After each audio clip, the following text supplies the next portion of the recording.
నమస్తే సార్. నమస్తే sir hair ఫాల్కి and అలానే బాగా గ్రే హెయిర్ ఉన్నప్పుడు మనం చాలా ప్యాక్స్ అనేవి చేసాము, హెయిర్ ఆయిల్స్ అన్ని ట్రై చేసాం. బట్ డాండ్రఫ్ ఉన్న వాళ్ళు కూడా అడుగుతున్నారు, సార్ మాకేమన్నా హెయిర్ ఆయిల్స్ లేదంటే హెయిర్ ప్యాక్స్ ఉన్నాయని. సో ఈ రోజు వాళ్ళ కోసం మీరు ఒక మంచి హోమ్ రెమెడీ ఇవ్వగలరు? చాలా ఉన్నాయమ్మా. డాండ్రఫ్ సమస్య ఎక్కువ శాతం మందిలో వేధిస్తుందమ్మా.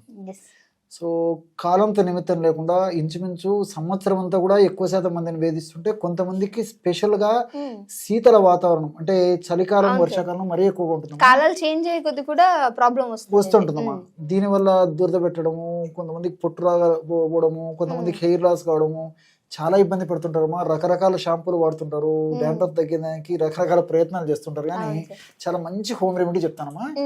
సింపుల్ రెమెడీ, ఎఫెక్టివ్ రెమెడీ, చాలా త్వరగా పనిచేసేటువంటి రెమెడీ, అందరికి తెలిసినటువంటి పదార్థాలతో తయారు చేసుకున్నటువంటి రెమెడీ, మన ఇంట్లో ఉండేటువంటి పదార్థాలతో తయారు చేసుకునేటువంటి రెమెడీ చెప్తానమ్మా.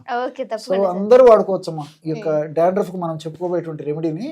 ఈ యొక్క రెమెడీకి కావాల్సిన పదార్థాలు రెండమ్మా. మొట్టమొదటిది మిరియాలు. మీకు డౌట్ వచ్చి ఉంటుందమ్మా, మిరియాలు అనేసరికి మంట తీసుకుంటుంది సార్, మీరు మిరియాలు చెప్తున్నారని చెప్పేసి ప్రేక్షకులు డౌట్ వచ్చిందమ్మా. నేను అది కూడా చెప్తానమ్మా, ఎలాగ పనిచేస్తుందో కూడా చెప్తాను. ముందు పదార్థాలు చెప్తానమ్మా. సో మిరియాలను కాస్త వేయించేసి పౌడర్ గా తయారు చేసుకోవడం, ఈ విధంగా మిరియాల పొడి తయారైపోతుంది. రెండవది పెరుగు. పెరుగు కాస్త పులిసినటువంటి పెరుగు అయితే మరీ మంచిదమ్మా. ఈ రెండు పదార్థాలతోనే ఈ డాండ్రఫ్ యొక్క సమస్యను సమర్థవంతంగా ఆ యొక్క సమస్య నుంచి బయటపడవచ్చు. సో ఈ రెండు పదార్థాలు కలిపి మనం వాడుకోవడం వల్ల ఈ డాండ్రఫ్ లేదా చుండ్రు సమస్యను చాలా సమర్థవంతంగా ఎదుర్కోవచ్చమ్మా. చాలా అద్భుతంగా పనిచేస్తామా. సో వాడేటువంటి విధానము కరెక్ట్ గా రేషియోలో మనం ఈ పదార్థాలు కలుపుకుంటే మిరియాల వల్ల మంచి జరుగుతున్నప్ప హాని జరగదమ్మా. సో ఏ విధంగా చెప్పలేదు అనుకోండి సార్, మిరియాలు వంటలో వేసేది మీరేంటి తలకి అని కామెంట్స్ వస్తాయి. ఎగ్జాక్ట్ నిజమ్మా, కరెక్ట్ గా అడిగారమ్మా. సో కేవలం మిరియాల పొడిని వాడేట్లయితే మంట తీసుకొని చాలా ఇబ్బంది పడతారమ్మా. ఇప్పుడు మనం చెప్పుకునేటువంటి పద్ధతి వాడుకోవడం వల్ల ఎలాంటి ఇబ్బంది ఉండదమ్మా. సో మిరియాలు కూడా మనకు మేలు చేస్తాయి. ముఖ్యంగా డాండ్రఫ్ యొక్క కలగజేసేటువంటి క్రిమిని హరించేందుకు మిరియాలు పనిచేస్తాయి. అదేవిధంగా డాండ్రఫ్ అనేటువంటి సమస్య ఉన్నప్పుడు ఇన్ఫ్లమేషన్ అనేటువంటి ప్రక్రియ ఈ తలలో చర్మం మీద జరుగుతుంటదమ్మా, స్కాల్ప్ మీద. ఇన్ఫ్లమేషన్ తగ్గించేందుకు ఈ మిరియాలో ఉన్నటువంటి పెప్పరిన్ అనేటువంటి రసాయన పదార్థం ఉపయోగపడుతుందమ్మా. ఎప్పుడైతే ఈ పెప్పరిన్ అనేటువంటి రసాయన పదార్థాన్ని మనం పైపూత మందుగా వాడుకుంటున్నామో అప్పుడు ఇన్ఫ్లమేషన్ అనేటువంటి సమస్య తగ్గిపోతుంది. దానివల్ల డాండ్రఫ్ వల్ల కలిగేటువంటి దురద, పోటు, సలుపు, మంట ఇవన్నీ తగ్గిపోవడమే కాకుండా హెయిర్ ఫాల్ కూడా కంట్రోల్ అయ్యేదానికి ఉపయోగపడుతుందమ్మా. చాలా మందికి తెలియక అట్లా అనుకుంటారమ్మా. కాబట్టి మీరు అన్నట్టు మంచి ప్రశ్న వేశారు. కేవలం మిరియాల పొడి వాడితే మాత్రం అలా జరుగుతుందమ్మా. నేను చెప్పినటువంటి పద్ధతి వాడుకోవడం వల్ల ఏమాత్రం ఇబ్బంది ఉండదు. సో అంటే దీన్ని ఎలా సార్, ఏ మోతాదులో తీసుకోవాలి చెప్తానమ్మా. దీనికి ఏంటంటే వారానికి 2 సార్లు వాడుకుంటే సరిపోతుంది. ఎలా వాడుకోవాలో కూడా నేను ఔషధాన్ని కూడా తయారు చేసి చూపిస్తానమ్మా. ఒక చిన్న కప్పు తీసుకోవాలమ్మా. చిన్న కప్పు ఇలాంటి తీసుకొని ఇందులో 1 టీ స్పూన్ మిరియాల పొడి తీసుకోవాలమ్మా. మొట్టమొదటిగా 1 టీ స్పూన్ అంటే ఒక 5 గ్రాముల పొడి తీసుకుంటే సరిపోతుంది అనమాట. 1 టీ స్పూను ఈ విధంగా 1 టీ స్పూను ఔషధం తయారు చేసి చూపించేది ఇక్కడ కొద్దిగానే కలపడం జరుగుతుంది. 1 టీ స్పూన్ అంటే ఒక 5 గ్రాముల కంటే ఎక్కువ కూడా వాడవలసిన అవసరం ఉండదమ్మా. మరి హెయిర్స్ మరీ ఎక్కువగా ఉండి అవసరమైతే ఇదే రేషియోలో ఎక్కువగా తయారు చేసుకోవచ్చు. సో ఒక భాగం ఈ యొక్క మిరియాల పొడి 1 టీ స్పూన్ లేదా ఒక 5 గ్రాములు ఈ విధంగా మిరియాల పొడి తీసుకోవాలి. దీనికి 5 భాగాలు పెరుగు తీసుకోవాలి. అది తెలియక చాలా మంది ఇబ్బంది పడతారమ్మా. 1 2 3 4 5. సో మిరియాలు బాగా డైల్యూట్ అయిపోతాయమ్మా.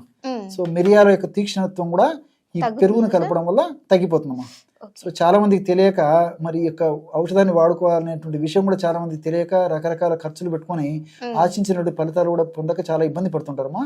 సో కేవలము నేను చెప్పినటువంటి పద్ధతిలో 1 భాగం మిరియాల చూర్ణానికి 5 భాగాలు లేదా 7-8 భాగాల వరకు కూడా ఈ యొక్క పెరుగును వాడుకోవచ్చు. బ్రహ్మాండమైనటువంటి ఈ యొక్క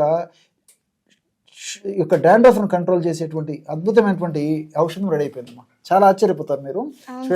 అంటే నేను పెరుగు మిరియాల కాంబినేషన్ లో అసలు నిజంగానే ఇప్పుడు ఇది అసలు రాసుకోవచ్చా అనే డౌట్ నాకే వచ్చింది. చాలా బాగా పనిచేస్తుంది. ఏంటంటే పెరుగు ఎక్కువ కలుపుకోవాలమ్మా.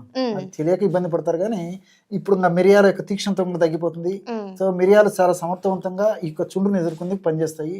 అంతేకాకుండా ఈ పెరుగులో లాక్టిక్ యాసిడ్ అనేటువంటి పదార్థము, జింకు, కాల్షియము ఇలాంటి పదార్థాలన్నీ కూడా మరి పైపూత మందుగా వాడినప్పటికీ ఈ స్కాల్ప్ని హెల్తీగా ఉంచేందుకు, అదేవిధంగా ఈ యొక్క క్రిమి వల్ల కలిగేటువంటి ఇలాంటి సమస్యలు తగ్గించేందుకు మరలా ఈ యొక్క సమస్య పునరావృతం కాకుండా ఉండేందుకు సదా కాపాడుతూ సదా రక్షిస్తుండేటువంటి అద్భుతమైనటువంటి ఔషధ గుణాలు ఈ పెరుగులో కూడా ఉన్నాయమ్మా. Okay sir. సో చూసారు కదా, దీన్ని వీక్లీ 2 times పెట్టుకోవడం వల్ల ఎవరికైతే డాండ్రఫ్ ఇష్యూ ఎక్కువగా ఉందో వాళ్ళకి చాలా చక్కగా ఉపయోగపడుతుంది. సో మిరియాలు పెరుగు కాంబినేషన్ అనేది నేను ఫస్ట్ టైం విన్నాను. సో బాగా వర్క్ చేస్తుందంట. సార్ ఒక ఎక్స్పీరియన్స్ని బట్టి మనకి ఈరోజు చెప్పడం జరిగింది. సో మీరు ట్రై చేయండి. ఇది కూడా వాడేటువంటి విధానం కూడా చెప్తాను చూడండి. తప్పకుండా వారంలో ఒక్కసారి కానీ 2 సార్లు కానీ కావాలంటే ప్రమాణం ఎక్కువ తయారు చేసుకోవచ్చు. ఎక్కువ తయారు చేసుకొని స్కాల్ప్ అంతా అప్లై చేసేయాలమ్మా. అప్లై చేసేసి జస్ట్ 1/2 hour to 1 hour ఉంటే సరిపోతుందమ్మా. తర్వాత స్నానం చేయాలి. అంతేమ్మా, చాలా సులభం. అంతేమ్మా, 1/2 hour to 1 hour ఉంచుకొని స్నానం చేస్తే సరిపోతుంది. ఓకే. సో మరి ఇది మీరు ట్రై చేయాలనుకుంటే డెఫినెట్గా ఒకసారి యూజ్ చేయండి. సో మిరియాలు అండ్ పెరుగు ఈ కాంబినేషన్లో అంటే సార్ చెప్పిన పద్ధతిలో ఎంత క్వాంటిటీ తీసుకోవాలో అంతే విధంగా తీసుకొని ట్రై చేసినట్లయితే మంచి రిజల్ట్స్ ఉంటుందంట. సో ట్రై చేయండి. ట్రై చేశాక తప్పకుండా మీ కామెంట్ అనేది కింద కామెంట్ చేయడం మర్చిపోవద్దు. సో వీడియోని అందరికీ షేర్ చేయండి అండ్ లైక్ చేయండి. మీకు ఇంకేమైనా డౌట్స్ ఉంటే డెఫినెట్గా కామెంట్ చేయండి. ఆ డౌట్స్ అన్ని కూడా సార్ క్లియర్ చేయడానికి ట్రై చేస్తారు. ఇంకో వీడియోతో మళ్ళీ మీ అందరి ముందుకు వస్తాం. అప్పటి వరకు చూస్తూనే ఉండండి అవర్ ఛానల్.